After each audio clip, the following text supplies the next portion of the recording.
पढ़ने में आपको किसी भी प्रश्न में डाउट आते हैं तो अब घबराना नहीं है, क्योंकि अब सबका सलूशन है फिलो ऐप पर। जी हाँ, फिलो ऐप आप सबके लिए शानदार फीचर लेकर आ चुका है, जहां पर आप सभी क्वेश्चंस का डाउट बहुत ही आसानी से क्लियर कर सकते हैं। आपका क्वेश्चन किसी भी क्लास का हो या किसी भी सब्जेक्ट का हो, इस ऐप की सबसे खास बात यह है कि यहाँ एक्सपर्ट लाइव आकर आपके सारे क्वेश्चंस का डाउट क्लियर करते हैं और आप यहाँ पर अपने क्वेश्चंस को टाइप कर सकते हैं या फिर आप क्वेश्चन ऑन पेपर फोटो भी खींचकर आप अपने सभी सवालों का जवाब पा सकते हैं और आपका जो भी कॉल होगा वो सीधे एक्सपर्ट को कनेक्ट कर दिया जाएगा। What is the enzymes present in saliva? Lysozyme enzyme is present. One is lysozyme and another is salivary amide. Application को डाउनलोड करने के लिए डिस्क्रिप्शन में लिंक दिया है, जहां से आप आसानी से ऐप को डाउनलोड कर सकते हैं। हेलो गाइस, आप लोगों का स्वागत है। आप लोग का स्वागत है आपके अपनी यूट्यूब चैनल टॉपर सिंह पर। तो डेली की तरह हम लोग आज भी मॉर्निंग अपडेट लाए हैं और आज बहुत सारी अपडेट हैं, मतलब हर एक न्यूज़पेपर में आज बहुत सारी अपडेट हैं।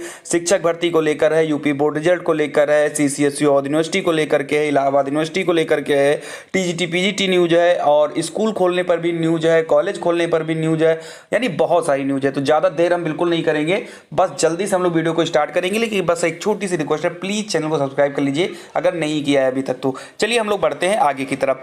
चलिए, तो सबसे पहली जो न्यूज़ है वो तो हमारी आ जाती है मेरठ से, यानी CCSU से हमारी पहली न्यूज़ है। इसमें कल बैठक भी होनी थी, मैंने कल मॉर्निंग अपडेट में बताया भी था इस बैठक में क्या क्या चीज़ें हुई हैं। सबसे पहले हम इसको जल्दी से देख लेते हैं। लिखा है कि 2 जुलाई से मुख्य परीक्षा, 8 जुलाई से सेमेस्टर और 1 सितंबर से बीएड फाइनल ईयर की परीक्षाओं में 1.5 घंटे के भीतर आधे सवाल के जवाब देने होंगे।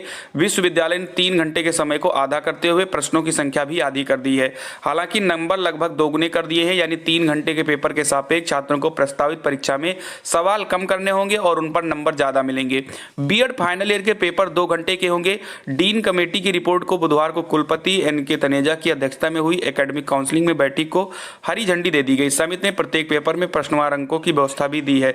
यानी कहने का मतलब है कल जो बैठक थी उसमें यही सारी चीजें बताया गया है और ये यहाँ पर पूरा जो है न्यूज आपको दी गई है। तो आप अगर चाहो तो इसका स्क्रीनशॉट ले सकते हो ताकि आप अच्छे से इनको पढ़ सके, क्योंकि अगर हम पूरा पढ़ेंगे तो कम से कम 10 मिनट तो एक ही न्यूज पढ़ने में लग जाएगी। तो आप इनको पढ़ सकते हो, इसमें सारी चीजें दी गई है। ऑब्जेक्टिव पैटर्न पर होगा, 100 में 75 प्रश्न करने होंगे, सारी चीजें लिखी हुई है, तो आप इनको आराम से क्लियर कर लीजिए।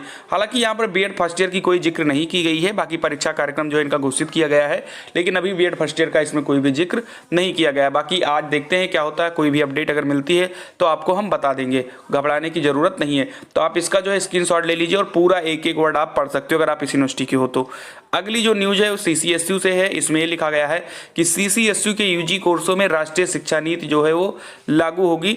अब यहाँ पर देखना कि CCSU कैंपस कॉलेजों में UG कोर्सों में राष्ट्रीय शिक्षा नीति जो है लागू की गई है। नए सत्र से छात्र छात्राएं राष्ट्रीय शिक्षा नीति के तहत बनाए गए सिलेबस को पढ़ेंगे। बुधवार को CCSU में हुई एकेडमिक काउंसिलिंग की बैठक के सभी 36 कोर्सों के सिलेबस पर मोहर लग गई है। 26 स्किल आधारित कोर्स भी छात्र छात्राओं को पढ़ने को मिलेंगे और इसमें डीलिट और DSC की पढ़ाई अब आसान नहीं होगी। UGC के नए नियमों के तहत 3 साल में इनकी डिग्री पूरी करनी होगी। तो कहने का मतलब यह है कि अब जो नई शिक्षा नीति है वो CCSU में लागू होने जा रही है। ऐसे ही यही शिक्षा नीति जो है, नई शिक्षा नीति अवध विश्वविद्यालय में भी अब लागू की जा रही है। क्या लिखा है यहाँ पर देख लीजिए। डॉक्टर राम मनोहर लोहिया अवध विश्वविद्यालय के कौटिल्य प्रशासनिक भवन में कुलपति रविशंकर सिंह की अध्यक्षता में विद्या परिषद की बैठक में कई अहम निर्णय लिए गए। बैठक में राष्ट्रीय शिक्षा नीति 2020 के तहत समान पाठ्यक्रम लागू करने पर सहमत बनी। सत्र 2021-22 से लागू होने के लिए अनुपालन के लिए गठित समिति की ओर से निर्मित प्रवेश गाइडलाइंस का अनुमोदन किया गया। ठीक है, तो क्या हुआ इसमें मेन चीजें हुई कि कुलपति की अध्यक्षता में विद्या परिषद में बैठक हुआ निर्णय NEP 2020 को सत्र 2021-22 से लागू करने का हुआ अनुमोदन। फिर यहाँ पर आप देख लीजिए परीक्षा कार्य योजना के संबंध में निर्मित अध्यादेश का अनुमोदन। बैठक में 2020-21 की परीक्षा कार्य योजना के संबंध में निर्मित अध्यादेश का अनुमोदन किया गया। अध्ययन बोर्ड के बैठक में भूगोल, संस्कृत, सैन्य विज्ञान, विधि, जीव विज्ञान, उर्दू, शिक्षा शास्त्र, वाणिज्य, रसायन विज्ञान, वनस्पति विज्ञान, मनोविज्ञान, गणित, अर्थशास्त्र, भौतिक विज्ञान, समाजशास्त्र, प्राचीन इतिहास, परास्नातक, उसके बाद में बैचलर ऑफ फाइन आर्ट्स, शारीरिक शिक्षा के तहत BPEd, BPS, MPEd और बहुत सारे इसमें सब्जेक्ट दिए गए हैं। इन विषयों का अनुमोदन भी किया गया है। और अगर हम बताएं तो अध्ययन बोर्ड कि बैठक में लिए गए निर्णय को प्रदान की स्वीकृति। ये सारे लोग जो हैं यहाँ पर बैठक में अध्ययन बोर्ड के लिए गए निर्णय में स्नातक BA पाठ्यक्रम में। तो ये बहुत बड़ी न्यूज़ है, आप इनको यार स्क्रीनशॉट ले लीजिए और इनको आप अच्छे से पढ़ लीजिए, नहीं तो अगर हम पूरा पढ़ेंगे तो फिर बहुत समय लग जाएगा। स्क्रीनशॉट ले लीजिए अगर आपको ये न्यूज़ पढ़नी है तो। उसके बाद अगली जो अपडेट है काफ़ी इंपॉर्टेंट है। आप सभी लोगों को पता है यूपी बोर्ड का मानक तैयार किया जा चुका था और अब जुलाई के दूसरे हफ्ते में, यानी आज जो है डेट है हमारी 24, और अगर हम बात करें तो 15 से 20 दिन में यूपी बोर्ड के हाई स्कूल व इंटरमीडिएट के बच्चों का जो परिणाम है वो जारी किया जाएगा। आप इन न्यूज़ को पूरा जो है पढ़ सकते हैं, यहाँ पर लिखा भी गया है ये सारी न्यूज़। उसके बाद अगली अगर हम बात करें न्यूज़ की, तो ये जो न्यूज़ है चयनित शिक्षकों की मांग की सूचना, यानी कि बेसिक शिक्षा परिषद में 1,13,000 प्राथमिक स्कूलों में पिछले 4 साल में चयनित सहायक अध्यापकों की सूचना मांगी गई। सचिव प्रताप सिंह बघेल ने 22 जून को सभी बेसिक शिक्षा अधिकारियों को पत्र लिखकर अप्रैल 2017 से अब तक चयनित तो कहने का मतलब है कि 4 साल में कितने पद जो हैं भरे गए, कितने पद अभी तक खाली हैं, उन सभी की जो है सूचना मांगी गई है और नई भर्ती जो है वो कराने की तैयारी जो है वो शुरू की जा रही है। प्रयागराज से न्यूज है, लिखा है माना जा रहा है कि मुख्यमंत्री चयन संस्थाओं के मुखिया के साथ बैठक में नियुक्तियों की समीक्षा करने के साथ नई भर्ती शुरू करने के निर्देश दे सकते हैं।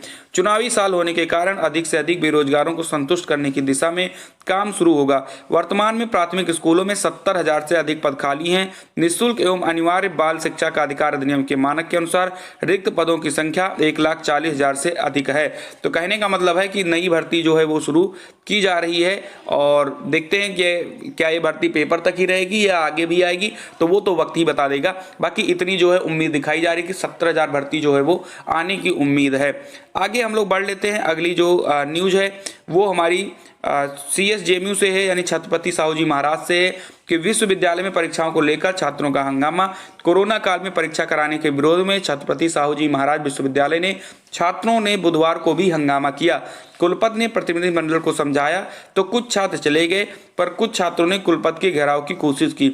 इस पर कुलपति ने कल्याणपुर पुलिस को सूचना दी। पुलिस ने छात्रों को खदेड़ दिया। विश्वविद्यालय में अब ये हो क्यों रहा है हंगामा, ये हम आपको बता दें।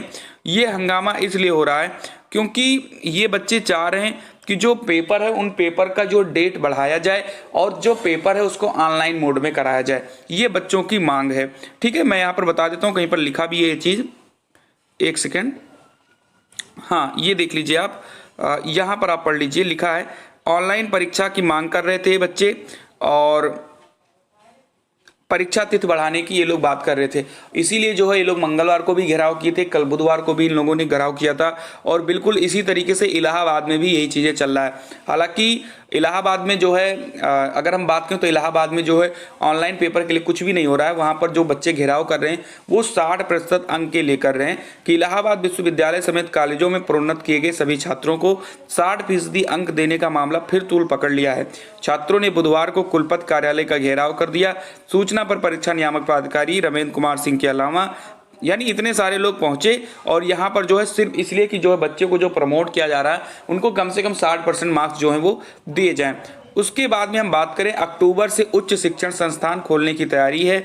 तो 12वीं पास कर चुके सभी छात्रों को कोरोना वैक्सीन लगाने के साथ अक्टूबर से कैंपस खोलने की तैयारी चल रही है। इसके लिए उच्च शिक्षण संस्थानों के छात्रों को टीके की 2 या फिर 1 डोज लगी होनी अनिवार्य होगी। सितंबर तक स्नातक प्रोग्राम में पहले वर्ष में दाखिला लेने वाले छात्रों का टीकाकरण का लक्ष्य रखा गया है।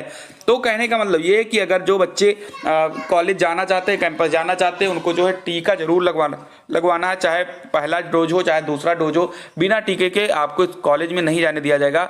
और कहने का मतलब ये है कि अब अक्टूबर से खुलने की तैयारी है। बाकी अगर हम बात करें कक्षा 9 से कक्षा 12 तक की स्कूलों के बारे में तो वो आपका जो है 1 जुलाई यानी जुलाई में है जो खोलने की बात की जा रही है। हालांकि अभी इस पर मोहर नहीं लगी है, अभी तो अभिभावकों के राय लिए जा रहे हैं।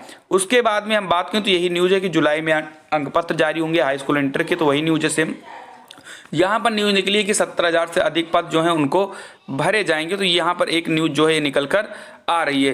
ठीक है, तो आज इतनी न्यूज़ थी, मुझे उम्मीद है। और हाँ, एक न्यूज़ और भी है यहाँ पर कि पीटी आवेदन की तिथि बढ़ाने की मांग भी की गई है। उत्तर प्रदेश अधीनस्थ सेवा चयन आयोग लखनऊ से विज्ञापित प्रारंभिक अहर्ता परीक्षा के आवेदन की तिथि बढ़ाए जाने की प्रतियोगी छात्रों ने मांग की है। छात्रों का कहना है कि ऑनलाइन आवेदन के अंतिम सप्ताह में आयोग की वेबसाइट लगातार बाधित रही। इसके कारण लाखों की संख्या में छात्र छात्राएं आवेदन से वंचित रहे। मांग करने वाले में CMP डिग्री कॉलेज के पूर्व अध्यक्ष करण सिंह परिहार के अलावा पंकज पांडे, राहुल मिश्रा, अतुल त्रिपाठी सहित बड़ी संख्या में प्रतियोगी शामिल रहे। तो ये बात तो बिल्कुल सही कि एक हफ्ता जो लास्ट का था उसमें बहुत सारी दिक्कतें आई हैं। कुछ बच्चे जो गांव में रहते हैं, जैसे कुछ लोग हैं जो शहर में रहते हैं, कैफे के आसपास रहते हैं, तो वो बार बार जाकर अपना फॉर्म जो है भरा लिए हैं।